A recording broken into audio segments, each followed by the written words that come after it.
Hello, writers. Come write with me. My name is Michaela Greenwood. I create worlds for mind adventures. Welcome to my channel, Write with Michaela.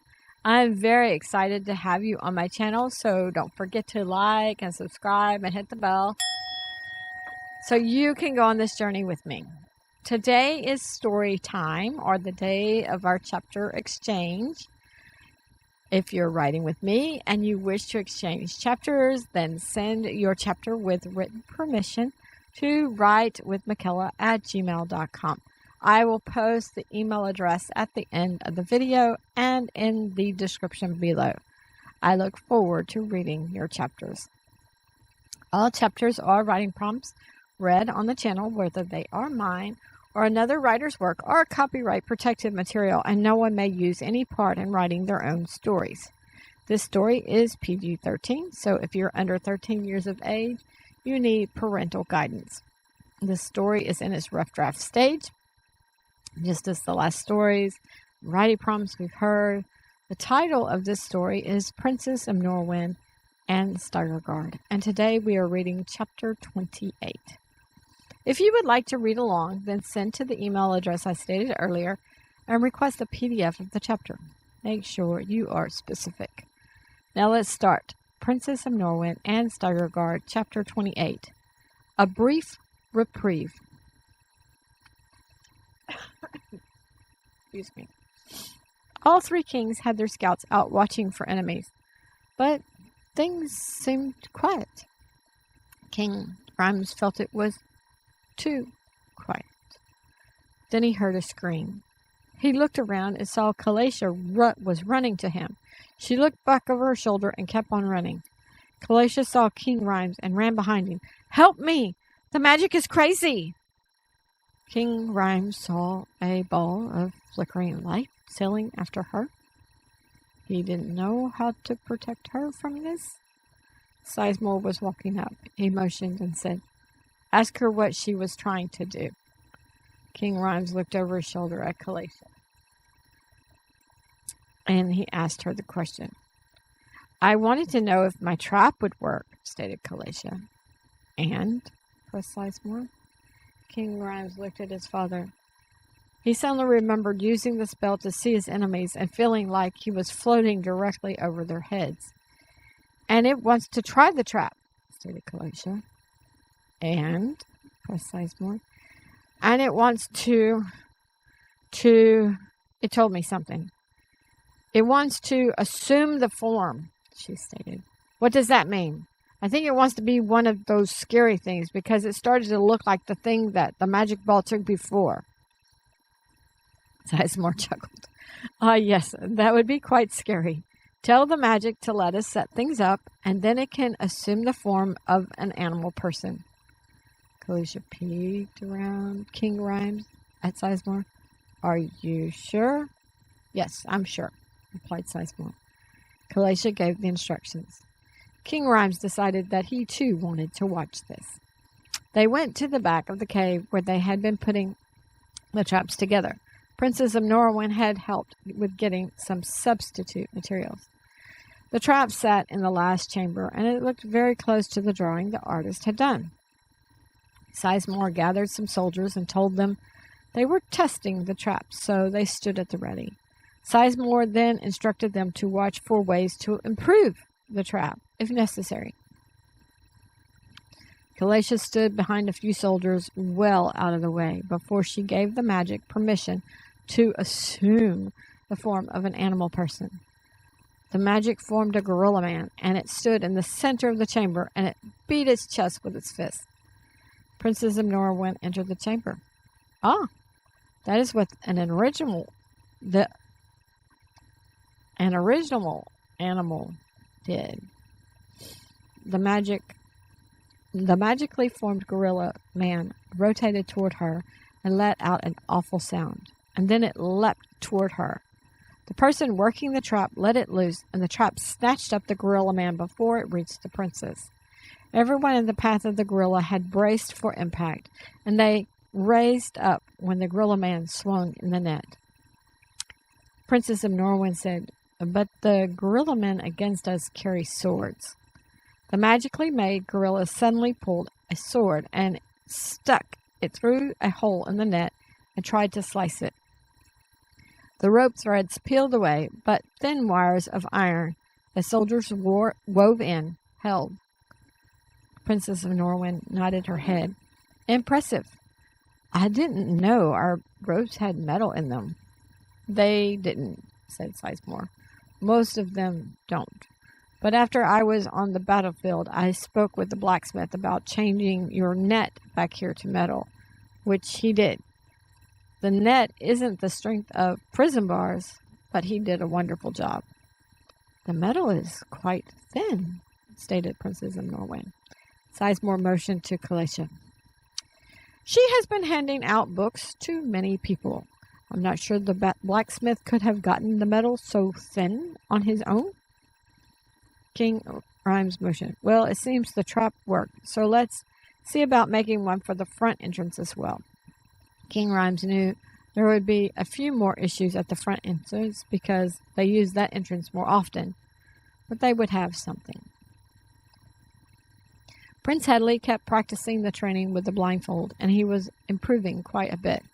Commander Offerton had read a spell to make his movements silent, so he paired himself up with Prince Hadley, and he was closing in like he had the first time, when Prince Hadley yelped out. Prince Hadley tore off the blindfold to find Commander Offerton knocked back on the floor. He ran to him. What just happened? He helped Commander Offerton up. Commander Offerton explained his spell, and then Prince Hadley told how he suddenly felt a vibration all through his body, almost like he had stepped in front of a dragon's flame, but not hot. It was an intense vibration instead. Commander Offerton said it felt like Prince Hadley's body suddenly expanded and knocked him back.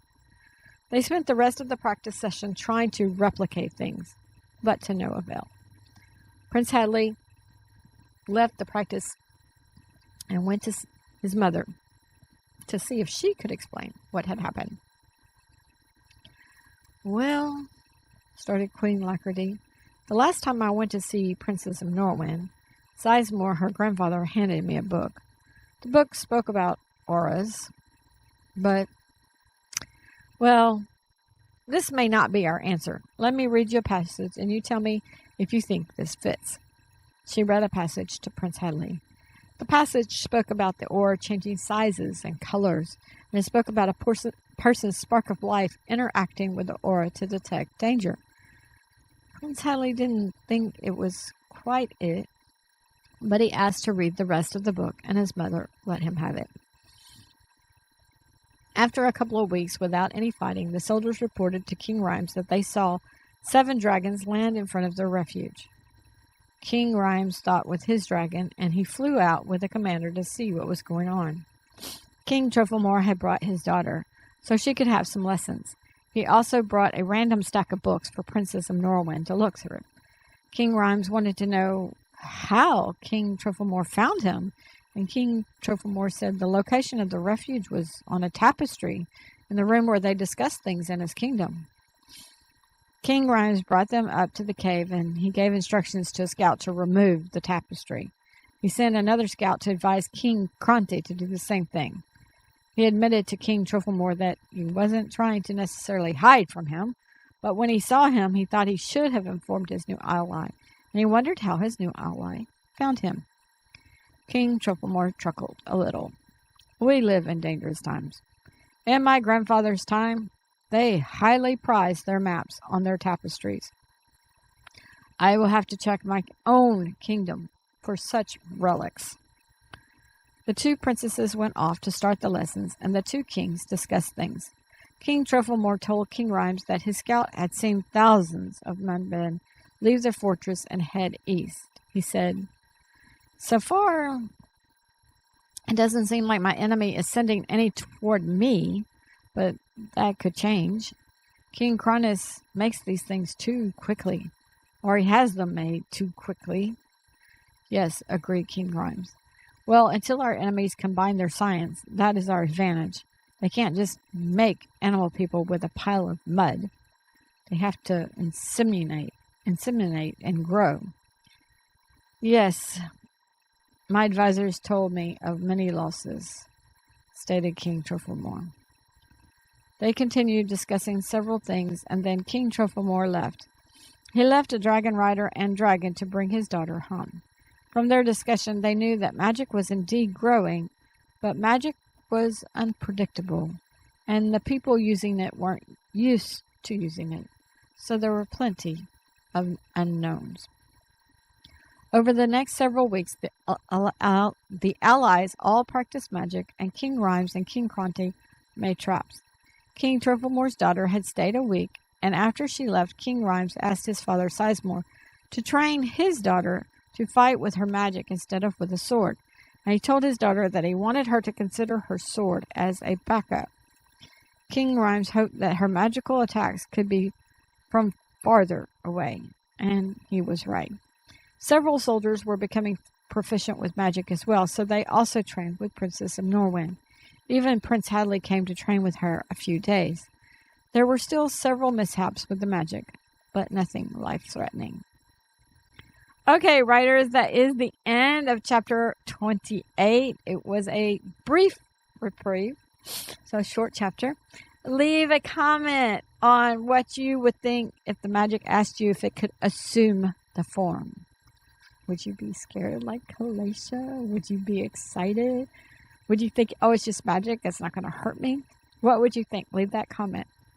Leave a comment on the aura or magical energy bubble around Prince Hadley and it expanding to protect him. Leave a comment on the maps, on the tapestries. Would you have them removed and destroyed or something else? Join me Tuesday for some jargon and a downed soldier. Join me Friday for chapter 29 of Princess Emnorawyn and Stygerguard. Visit my website, bymckella.com. Read some character bios. Read some. Leave comments on which ones you have read. All your comments will help us start conversations and build our community. Keep all comments respectful. And remember that someone else's perspective, like my perspective, your perspective, can help you with your writing. Someone else's perspective can help you with your writing. Don't forget to hit the like and subscribe and the bell so we can continue to write together and other people will have a higher chance of finding this video and this channel since your likes will push the video out to a greater audience. Thank you for joining me today. I really appreciate your participation. If you know someone who would like this video, please share it with them. This is Mckella with Write with Mckella. Bye for now.